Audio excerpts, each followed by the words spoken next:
Mais 4 países em 3 continentes diferentes confirmaram os primeiros casos de coronavírus. Não é a primeira vez que uma coincidência considerada trágica pela mídia é usada para manipular a população e desviar a atenção de algo que de fato está incomodando as autoridades de um país. Já vimos essa história antes.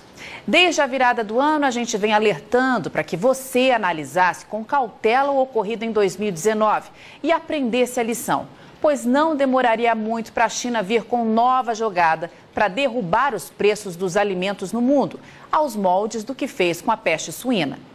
Coronavírus. O número de casos suspeitos deu um salto aqui no Brasil depois que o Ministério da Saúde adotou uma nova metodologia. O que o governo chinês está fazendo é, mais uma vez, usar de uma doença para manobrar a população de acordo com seus interesses. E o mundo financeiro está se aproveitando de maneira ágil da oportunidade para fazer dinheiro, jogando álcool numa fogueira que já está em chamas. Na visão da estrategista, o dia que surgir uma doença que realmente tenha risco gigantesco à população, ela não será colocada na prateleira como estão fazendo com o coronavírus. Será escondida a 7 chaves pelo maior tempo possível, até que os donos do poder encontrem uma fórmula para anular os seus efeitos. O número de casos suspeitos, que era de 252, pulou para 433. A história nos mostra que todas as vezes que uma situação semelhante aconteceu na China, o país vivia uma crise no abastecimento de alimento, exatamente como está acontecendo agora. E em nenhuma delas o crescimento econômico foi afetado. Talvez você não saiba, mas a China vem tentando de todas as formas controlar a inflação, depois que ela disparou junto com os preços das carnes e do óleo de soja, que enfrentam escassez histórica. E os efeitos de um aumento súbito de demanda seriam desastrosos para o governo, que já enfrenta sérios problemas de administração.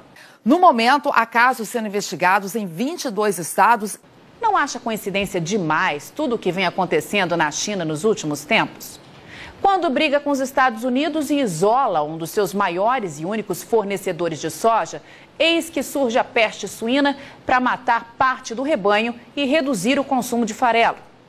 Quando tenta controlar a inflação, eis que surge um surto de uma gripe terrível, a ponto de forçar o governo a suspender as comemorações do Ano Novo Lunar e pedir que a população fique em casa, exatamente numa época do ano em que o consumo de comida mais cresce no país.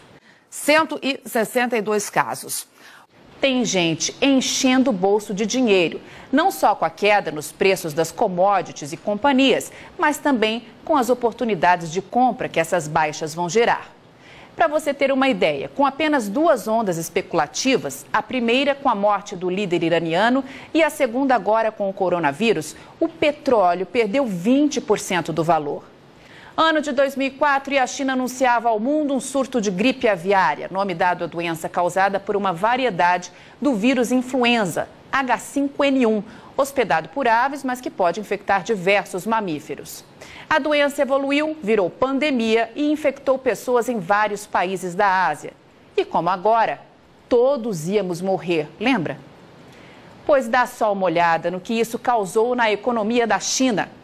Nada. O PIB chinês, que tinha aumentado 8% em 2003, cresceu 9,1% em 2004 e continuou subindo nos 3 anos seguintes, até chegar na impressionante marca de 11,9% em 2007. Ano de 2009 e a China anuncia novo surto, agora da gripe suína, também uma variante do vírus influenza, que passa a gripe para todos nós. Puxe pela memória e você vai se lembrar dos jornais, da televisão, da internet, tomados de cenas de hospital, gente envelopada em máscaras e um aviso velado no ar. Cuidado, pois todos vamos morrer. E o que aconteceu com a economia da China? Nada. Como está claro nesse gráfico, o crescimento do PIB, que em 2008 foi de 9% ao ano, acelerou ainda mais e registrou taxa de 9,1% em 2009. Dando nova estilingada um ano depois, em 2010, quando voltou a ultrapassar 10% ao ano. Passaram-se 8 anos e vem nova peste para assolar o mundo, a peste suína africana. O mais interessante nesse caso é que a tal doença chegou na China matando suínos e reduzindo o consumo de farelo, justamente no momento em que o país achou de peitar Donald Trump e perder um de seus únicos fornecedores de soja, os Estados Unidos. Que baita coincidência, minha Nossa Senhora. Nunca vi nada semelhante. Sabe o que isso gerou de prejuízos ao crescimento econômico da China? Nada. Veja que a China repetiu em 2018 e em 2019 a mesma taxa de crescimento anual de 2017, de 6,9%. Joga por terra esse papinho furado de que a economia chinesa vai perder força com esse surto do coronavírus, que a China vai comprar menos e que o Brasil não vai ter para quem vender a sua nova safra de soja. Para com isso. É esse tipo de especulação que o mercado financeiro quer para fazer dinheiro e que a própria China sonha para comprar alimento barato e controlar a inflação. É esse tipo de conversa que dá aos chineses munição para pressionar para baixo os preços do que você produz, ficando com a faca e com o queijo na mão. A China vai continuar comendo e cada dia mais. E no caso da soja, eles não têm opção. Dependem do Brasil. Não vão ali no mercado e vão comprar 90 milhões de toneladas a hora que quiserem. A China precisa programar suas compras com pelo menos 4 meses de antecedência, porque do contrário, corre o risco de deixar a população sem carne, sem ovos, sem leite e sem outras proteínas. É preciso que 4 navios carregados com soja partam todos os dias de algum ponto do mundo em direção àquele país para não gerar caos no abastecimento e não fazer explodir os preços dos alimentos. E parte desses navios já se aproxima aqui do Brasil para levar a sua produção para casa. Portanto, mão na consciência.